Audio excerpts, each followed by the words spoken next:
আমার যুবক ছেলেটা নামাজ পড়ে না, আমার যুবতী মেয়েটা নামাজ পড়ে না, 18 বছর বয়স, 20 বছর বয়স হয়ে গিয়েছে, নামাজ পড়ে না। এরকম আছে না নাই? আছে। যুবক ছেলেরা নামাজে আসে না, গার্জিয়ান গুলো চুপ করে দেখছে, চুপ করে মুখ বুজে সহ্য করছে।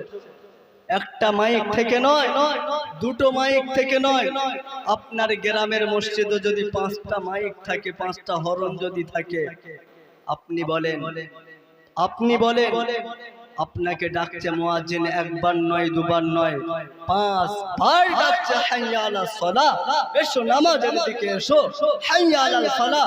কামিয়াব হয়ে যাবে, সফল হয়ে যাবে। একটা হরন দিয়ে নয়, 2টা হরন দিয়ে নয়।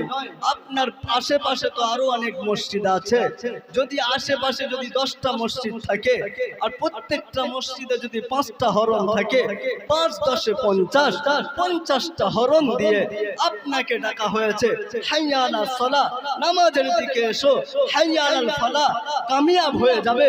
তারপরেও তুমি এত বড় নাফরমান, এত বড় বেঈমান, এত বড় তুমি গাদ্দার, এত বড় নাফরমান, তারপরেও তুমি মসজিদে আসো না। কথা ঠিক কি না? তারপরেও মসজিদে আসো না। ওই জন্য আমাদের ছেলেরা আমাদের কথা শুনবে, বলে হুজুর আমাদের ছেলেদের বলি তবু নামাজ পড়তে যায় না।